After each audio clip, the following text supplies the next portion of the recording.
Auzubillahiminash-shaytanir-rajim. Bismillahir-rahmanir-rahim. Assalamu alaikum dear students. I am your physics teacher Shahid Nadeem. आज के lecture में हम डिस्कस करने जा रहे हैं स्पीड टाइम ग्राफ. ठीक है, ग्राफिकल एनालिसिस ऑफ मोशन तो हमने शुरू किया. पिछले लेक्चर में हमने ये डिस्कस किया कि ग्राफ क्या होता है, वेरिएबल्स किन्हें कहते हैं, और इंडिपेंडेंट और डिपेंडेंट वेरिएबल क्या होता है. इन चीज़ों को हमने डिस्कस किया और साथ में डिस्टेंस टाइम ग्राफ बनाना हमने सीखा. लेकिन आज के लेक्चर में हम जो है ना वो स्पीड टाइम ग्राफ बनाना सीखेंगे, यानी स्पीड और टाइम के दरमियान जो है वो ग्राफ कैसे बनाया जाता है. ठीक है जी, तो हम स्टार्ट करते हैं स्पीड टाइम ग्राफ से. इसकी डेफिनेशन क्या होती है? इसकी डेफिनेशन होती है a graph that is plotted between speed and time is called speed time graph. ठीक है, स्पीड टाइम ग्राफ को क्या बोला जाएगा? इसको हम डिफाइन करते हैं a graph that is plotted between speed and time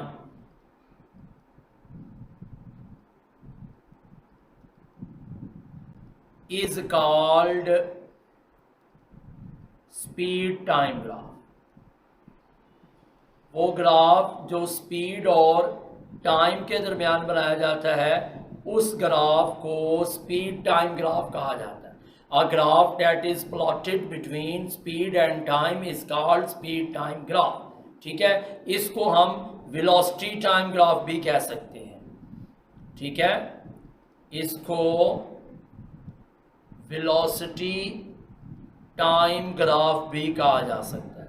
यानी अगर हम स्पीड की जगह वेलोसिटी का वर्ड यूज कर लें तो इसको हम वेलोसिटी टाइम ग्राफ भी कह सकते हैं. ठीक है जी, क्यों? क्योंकि स्पीड टाइम ग्राफ अगर आपने वीडियो देखी हो तो मैंने बताया था कि वो जो अपना डिस्टेंस टाइम ग्राफ है उसमें मैंने ये बताया था कि उसको हम डिस्प्लेसमेंट टाइम ग्राफ भी कह सकते हैं. वजह क्योंकि हम ये सपोज करते हैं कि बॉडी स्ट्रेट लाइन में जा रही है. ग्राफ बनाते वक्त ये सपोज करना होता है कि बॉडी स्ट्रेट लाइन में जा रही है, और जब बॉडी स्ट्रेट लाइन में जा रही हो तो इसका मतलब है कि वही पाथ उसका डिस्टेंस होता है और वही पाथ उसका डिस्प्लेसमेंट होता है. तो जब डिस्टेंस और डिस्प्लेसमेंट सेम है, ठीक है, तो रेट ऑफ डिस्टेंस को हम स्पीड कहते हैं और रेट ऑफ डिस्प्लेसमेंट को हम वेलोसिटी कहते हैं. तो जब डिस्टेंस और डिस्प्लेसमेंट में कोई फर्क नहीं है, ठीक है, क्योंकि सेम पाथ है, वही रास्ता डिस्टेंस है, वही रास्ता डिस्प्लेसमेंट है, डिस्टेंस और डिस्प्लेसमेंट सेम हो गया तो फिर रेट ऑफ डिस्टेंस और रेट ऑफ डिस्प्लेसमेंट भी सेम हो जाएगा. यानी स्पीड और वेलोसिटी में भी कोई फर्क नहीं रखा जाएगा ग्राफ बनाने के दौरान. तो इसलिए इसको वेलोसिटी टाइम ग्राफ भी कहते हैं. और जब हम ये स्पीड टाइम या वेलोसिटी टाइम ग्राफ बनाते हैं तो टाइम को एक्स एक्सिस पे लिया जाता है, ठीक है, और स्पीड को वाई एक्सिस पर लिया जाता है. समझ आ रही बात की? ठीक है, और ये ग्राफ जो है ना स्पीड टाइम ग्राफ कहलाता है. ठीक है, अब हम इसके केस डिस्कस करेंगे. पहला केस है object moving with constant speed. Constant speed का ग्राफ तो हमने पिछली वीडियो में भी बनाया था, लेकिन वो था डिस्टेंस टाइम ग्राफ. ठीक है, distance time graph moving with constant speed. ठीक है जी, कांस्टेंट स्पीड से मूव करते हुए बॉडी का डिस्टेंस टाइम ग्राफ. अब हम ये बना रहे हैं speed time graph of constant speed, यानी कांस्टेंट स्पीड का स्पीड टाइम ग्राफ हमने बनाना है. ठीक है जी, क्लियर है? और कांस्टेंट स्पीड आप बखूबी जानते हैं. कांस्टेंट स्पीड किन्हें कहते हैं? यूनिफॉर्म स्पीड, यानी स्पीड में कोई चेंज नहीं आ रही, ना स्पीड इंक्रीज हो रही है ना स्पीड डिक्रीज हो रही है. समझ आ रही बात की? वो कह रहा है when the speed of an object is constant that is 4 metre per second. फर्ज कर लें 4 metre per second with time, time के साथ, यानी टाइम के साथ साथ टाइम गुजरता जा रहा है लेकिन स्पीड में कोई चेंज नहीं आई है. टाइम गुजरता जा रहा है 5 second, 10 second, 15 second, 20 second, 25 second, time गुजरता जा रहा है लेकिन उसकी स्पीड शुरू से लेकर एंड तक 4 मीटर पर सेकेंड है। 4 मीटर पर सेकेंड से ना ज़्यादा हुई है ना कम हुई है, कांस्टेंट स्पीड से मूव कर रहा है। ठीक है, then the speed time graph will be a horizontal line parallel to time axis. ठीक है जी, तो ये जो स्पीड टाइम ग्राफ है ये हॉरिजॉन्टल लाइन है और ये टाइम एक्सिस के क्या होगी, पैरेलल होगी। ठीक है, ये जैसे ये ग्राफ में दिखाया हुआ है। ठीक है जी, ये ग्राफ है, ये एक्स एक्सिस है और ये वाई एक्सिस है, ये इन दोनों का ओरिजिन पॉइंट है। ओरिजिन पे दोनों वैल्यूज 0 ली जाती हैं, यानी यहाँ पर टाइम भी 0 होगा, स्पीड भी 0 होगी। ठीक है, स्पीड टाइम ग्राफ बनाते वक्त हम जो है ना वो टाइम लेते हैं किस पर, एक्स एक्सिस पर, और स्पीड लेते हैं वाई एक्सिस पर। ये देखें स्पीड मीटर पर सेकंड में हमने वाई एक्सिस पर ली हुई है। समझ आ रही बात की?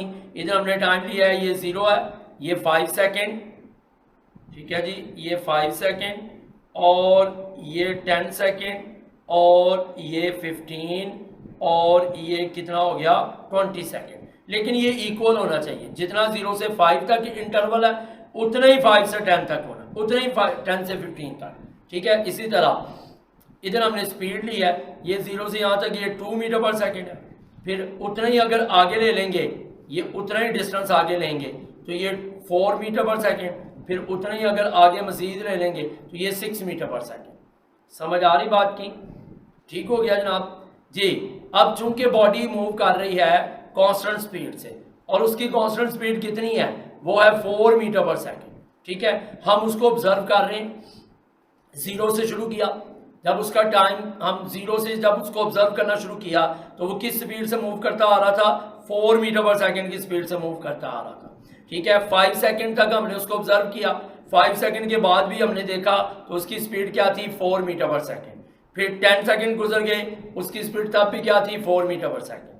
फिर 15 सेकेंड गुजर गए, उसकी स्पीड तब भी क्या थी, 4 मीटर पर सेकेंड। 20 सेकेंड गुजर गए, उसकी स्पीड तब भी क्या थी, 4 मीटर पर सेकेंड। यानी टाइम गुजरता जा रहा है, 5, 10, 15, 20 टाइम गुजरता जा रहा है, लेकिन टाइम के साथ साथ स्पीड ना इंक्रीज हो रही है ना डिक्रीज हो रही है, 4 मीटर पर सेकंड की कांस्टेंट स्पीड से जा रहा है। तो ग्राफ की लाइन जो है ना वो हॉरिजॉन्टल लाइन आएगी, यानी पैरेलल टू टाइम एक्सिस, या पैरेलल टू एक्स एक्सिस कह लें या पैरेलल टू टाइम एक्सिस। देखें एक्स एक्सिस भी इधर को है, ये लाइन भी इधर को है, ये दोनों एक दूसरे के क्या है, पैरेलल है। समझ आ रही है? ये है speed time graph when object moving with constant speed. ठीक है, speed time graph horizontal line आती है पैरेलल टू टाइम एक्सिस, लेकिन जो डिस्टेंस टाइम ग्राफ है यूनिफॉर्म स्पीड का, कांस्टेंट स्पीड का जो डिस्टेंस टाइम ग्राफ है वो एक इंक्लाइंड लाइन आती है, स्ट्रेट लाइन, जैसे कि पिछली वीडियो में हमने पढ़ा था। ठीक है, अब अगला है graph object moving with uniformly changing speed. वो ऑब्जेक्ट यूनिफॉर्मली चेंजिंग स्पीड से मूव कर रहा है। यूनिफॉर्मली चेंजिंग स्पीड से मुराद, ठीक हो गया, यूनिफॉर्मली चेंजिंग स्पीड, यानी स्पीड जो है ना वो यूनिफॉर्मली चेंज हो रही है, यूनिफॉर्मली चेंज हो रही है, मतलब उसकी स्पीड में एक जैसा चेंज आ रहा है, इक्वल टाइम इंटरवल्स में स्पीड में इक्वल चेंज आ रहा है। तो जब इक्वल टाइम इंटरवल्स में स्पीड में इक्वल चेंज आए, ठीक है, तो फिर हम कहते हैं कि बॉडी यूनिफॉर्म एक्सेलरेशन से मूव कर रही है। ठीक है, यूनिफॉर्म एक्सेलरेशन।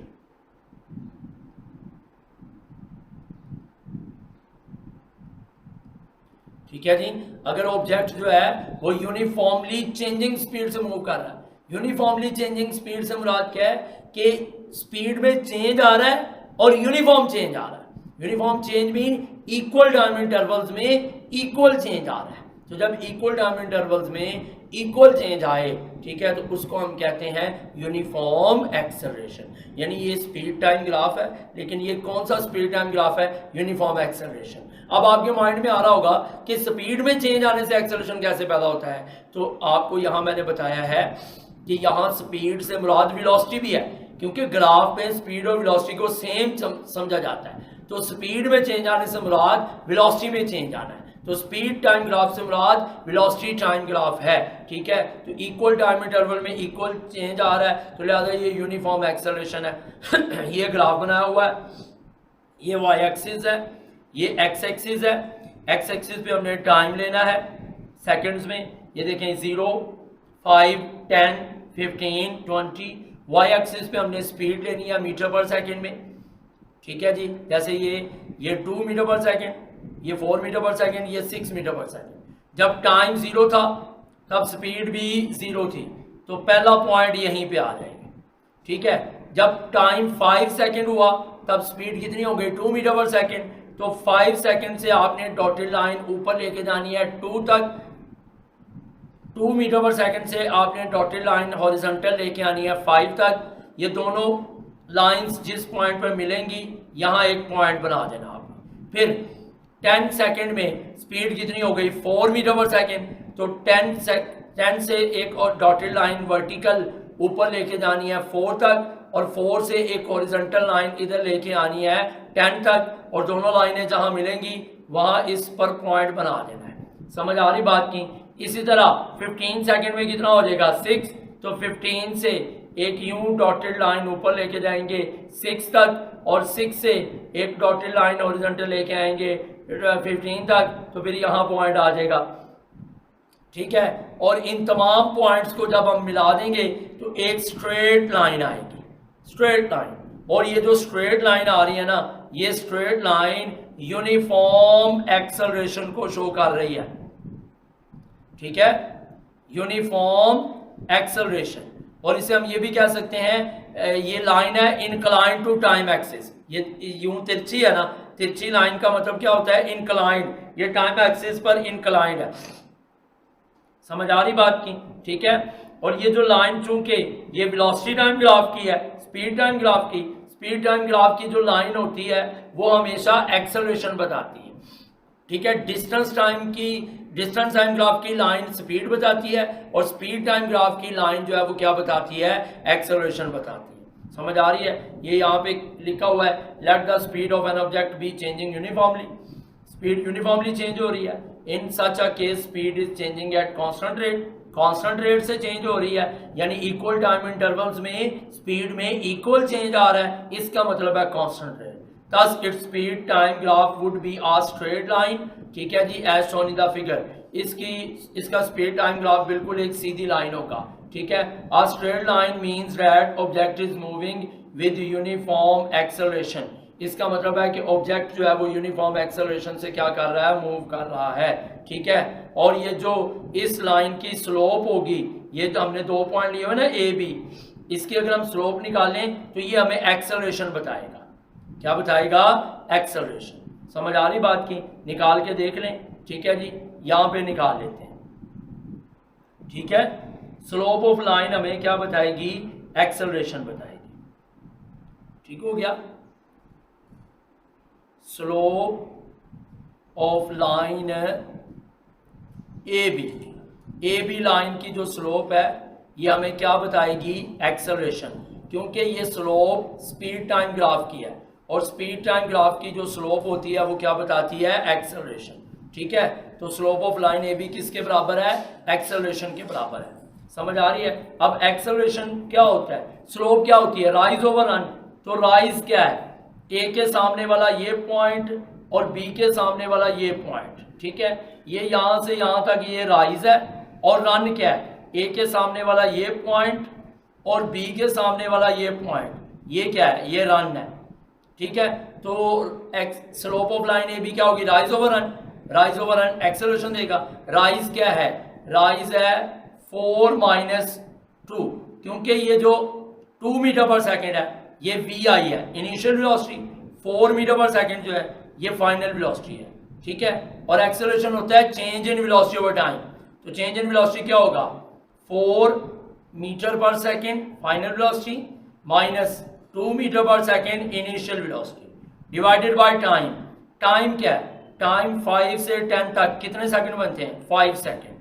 तो ये आ गया 5 सेकंड, ठीक है। तो फिर ये क्या आ जाएगा, 4 - 2 कितना हो गया, 2 metre per second divided by 5 second, ठीक है। और जब हम इसको डिवाइड करेंगे तो ये आ जाएगा 0.4 मीटर पर सेकेंड स्क्वायर, ठीक है। ये एक्सेलरेशन आ गया। आप कोई से भी मजीद इधर इस ग्राफ पर कोई से दो और पॉइंट, ये वाला और ये वाला ले लो, या ये वाला और ये वाला, कोई से दो पॉइंट लेकर आप जो है ना वो इस तरीके से इसकी स्लोप निकालेंगे तो हर बार एक्सेलरेशन 0.4 मीटर पर सेकंड स्क्वायर निकलेगा। ठीक है, क्योंकि बॉडी यूनिफॉर्म एक्सेलरेशन से मूव कर रही है, उसकी एक्सेलरेशन में चेंज नहीं आ रहा। ठीक है जी, ले जी ये था स्पीड टाइम ग्राफ जो हमने कर लिया है। ठीक है, तो आज का टॉपिक यहीं पे ख़त्म होता है। ठीक है, आप मिलेंगे नेक्स्ट वीडियो में नेक्स्ट लेक्चर के साथ। तब तक के लिए इजाज़त दीजिए, अपना ख्याल रखिए, अल्लाह हाफिज़।